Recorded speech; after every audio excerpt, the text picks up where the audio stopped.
Focusing on God's love! Yes! For tonight, we're having another overnight. Chapter 3, verse 18. Ayun, ano nga ulit po? 2 Corinthians chapter 3, verse 18. Ayan, so saan kaya pinag-18? Sino nga, Jess? Ako? Diba kayo ang buong nagbinig yung ating mga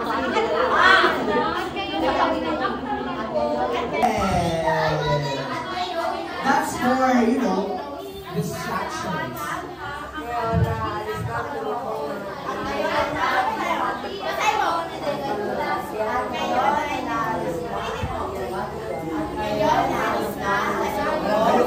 At ngayon, nagniningning. Naalis. Ang tayo naalis na ang talukbong, nagniningning sa ating mga mukha, ang kaluwalhatian ang gagaling sa Panginoon. Ang kaluwalhatian iyan. At ngayong naalis na ang talukbong, nagniningning na sa ating mga mukha ang kaluwalhatiang nagmumula sa Panginoon. At ang kaluwalhatiang iyon ay nagmumula sa Panginoon na siyang spirito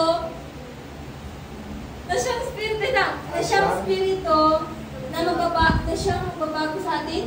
Tama ba? Na siyang magbabago sa atin. Mula sa kalulatian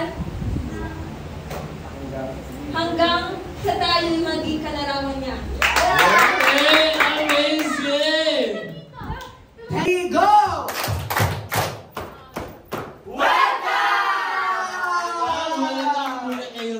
Welcome to the Youth New Covenant of Jesus Youth Covenant International Ministry. Tayo po ay full gospel. Ayan. So lahat po ng tinuturo natin ay nasa bahay.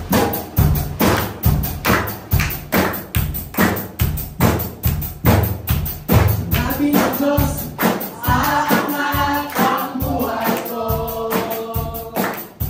Sinabi ng Diyos ay sinabi niya. Di ko bibitawan ang lahat ng pangako niya. Rumalagas ang pagpapalaan.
Lahat ay nalikha, dumating ang liwanag, nasa aking tulong lang. Iyong tono iniwanan, tatanggapin. Sa ngalan mo may kaligtasan, sa ngalan mo may kalayaan, sa ngalan mo may katuparan, sa ngalan mo Jesus, sa ngalan mo Jesus.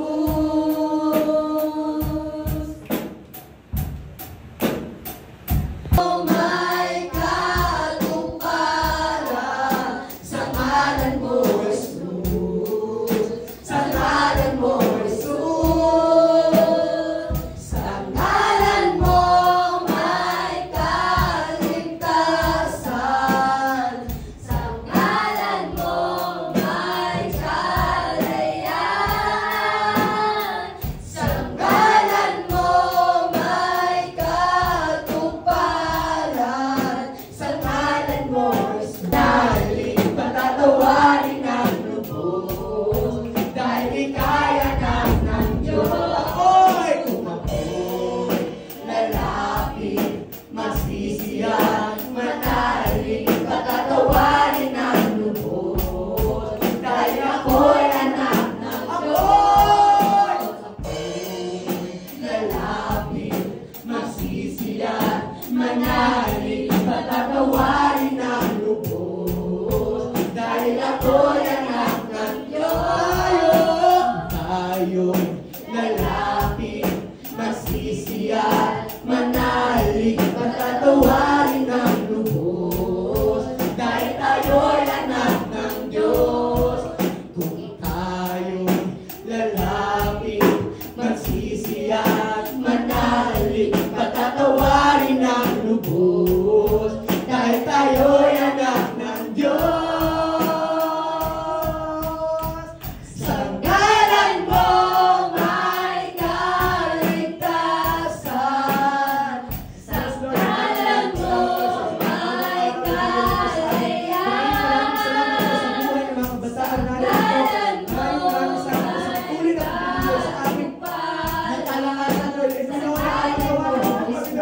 kung ano man po mga kasalanan namin, kung ito man po ay salita sa isip ko sa Lord, you will forgive us, Lord. Maraming salamat sa ngalan mo, Lord, na patuloy na nag-cleanse sa amin, Lord. Maraming salamat, Lord.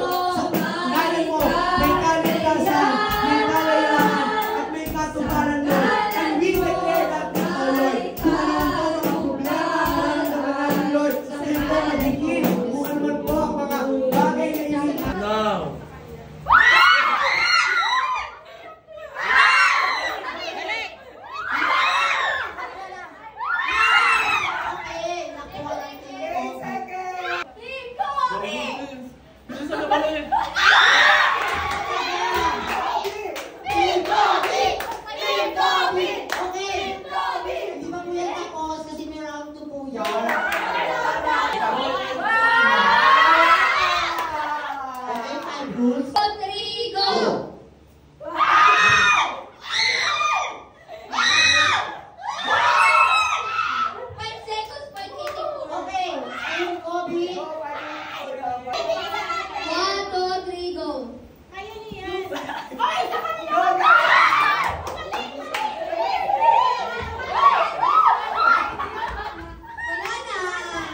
Rodrigo!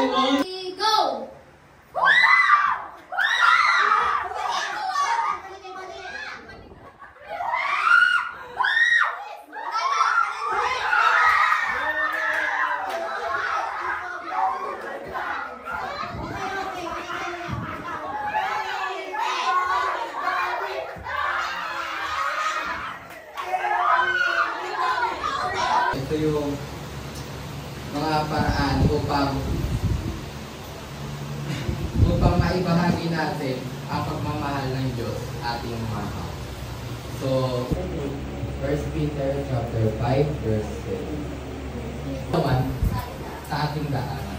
So, tulad ng salita ng Diyos, ito yung papalapit sa Diyos. Ito yung ilaw natin. Yan ang ilawan ng Diyos. Of the song, Salamat sa Lord. Hello, nagkabataan. Gusto ko lang ikwento ang aking napagdaanan. Ako'y isang Kristiyano na may pagkaseryoso, ngunit hindi rin mabilis sa may natatawanan. Nagpapasalamat na ako'y inimbitahan, at ngayon naibsan ang aking pangungulila. Yes, love is forever. Now I don't wanna get far away. Oh yeah, nung di napansin na ako'y malayo. Ang inyo'y iba na, o sa Diyos ako ngayon. Manuwagang Biblia, ano ang iyong sasabihin? Upang patuloy na pumutihin. Manuwagang Biblia, ano ang dapat gawin? Dahil ang puso'y nasasabit, ibahin, ibahin, ibahin ang aking dalahin. Biyay-biyay, patuktok at tayanin. Biyay-biyay, balik bang sabihin? Biyay, ano bang dapat kong gagawin? Ang Diyos unahin mo na, ang Diyos unahin mo na,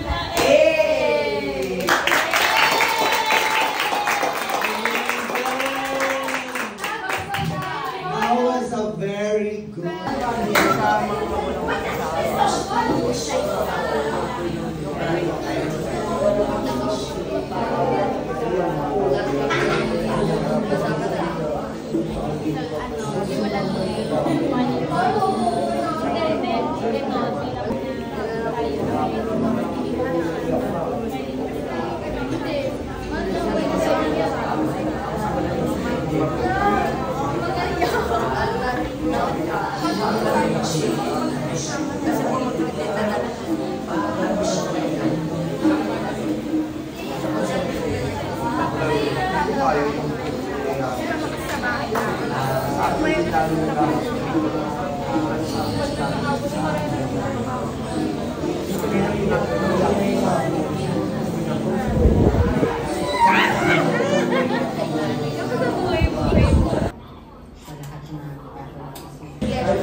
Sa kanila pala, pag-stop ba?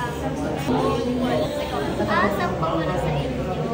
Tapos sabi niya, oo, kasi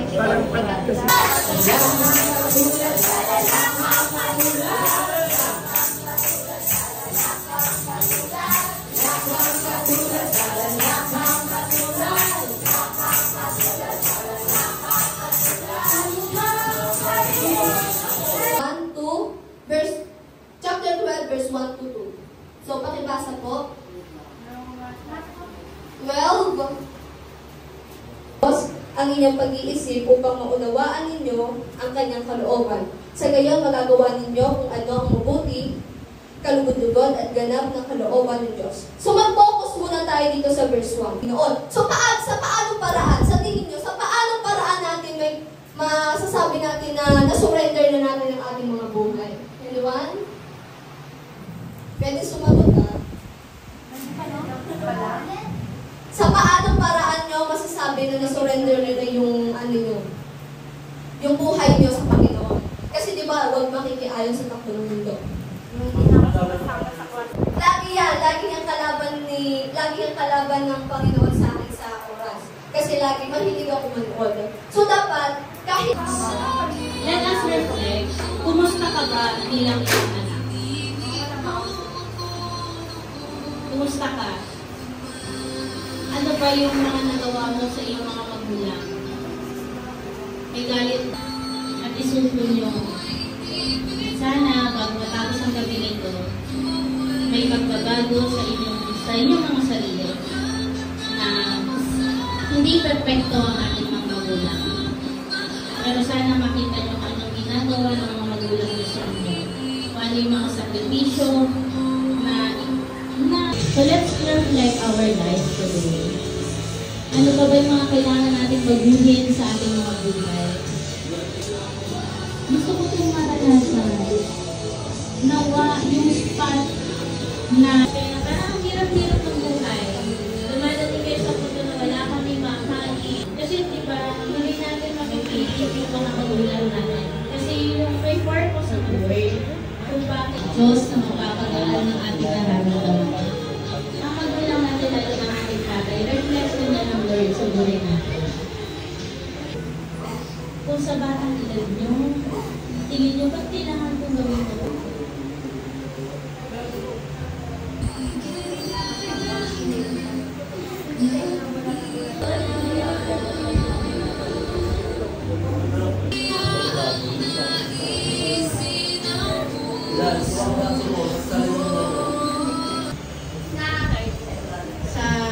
Ang simbahan kasi maganda yung boses.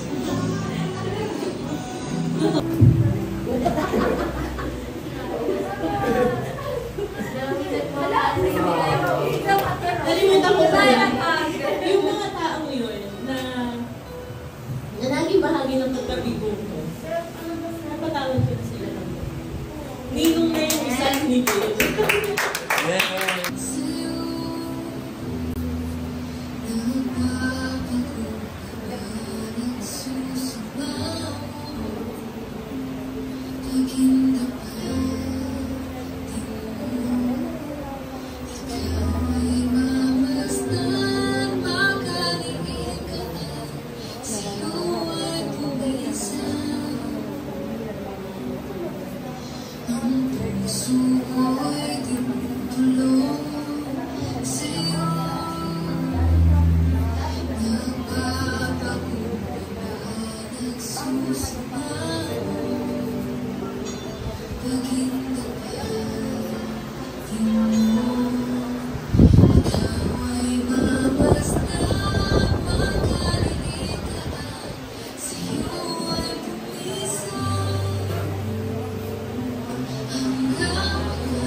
Panginoon namin nakikita, maraming salamat po sa inyong pagwalati.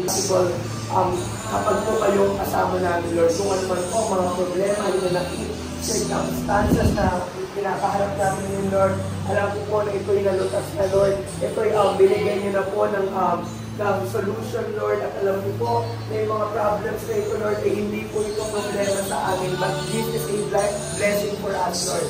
Na alam po namin, Lord, na kahit ito man po ay magdi... Salamin, reflecting on God's love.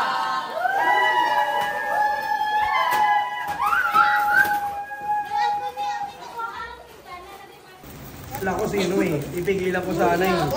Asura dyan bro. Huwag ka naman kumuha dyan, T-Joyce, para doon ka naman sa may icing, maawa ka naman sa sarili mo. Patikim naman ako. Hindi ko yung upi! Matatag ng ano. Alam, galing ko na, hanap yung baby picture mo, no? Hindi ko ba yun? Totoo ang laki ng tinapay. Ito lang ang nakuha ko. Bago tayo umalis bukas ng 4, dapat nakaset up na yung ating pang-service ha. True. Na upuan. Kaya magigising tayo ng 4, yun ang una natin gagawin ha. And a simply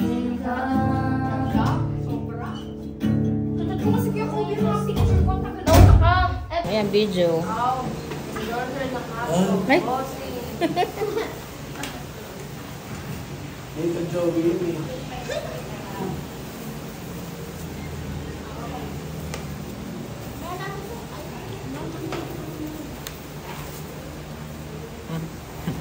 Ay, ako.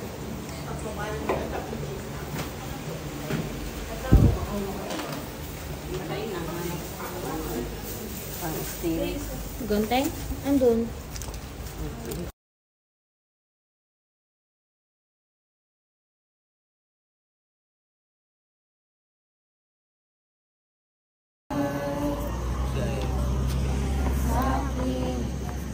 isang taglay, inalaan at salit upang ibigin ka.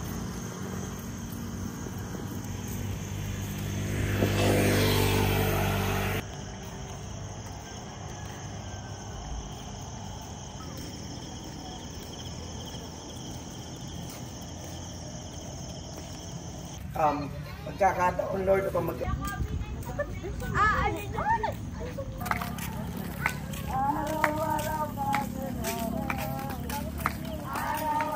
Pero, di ba?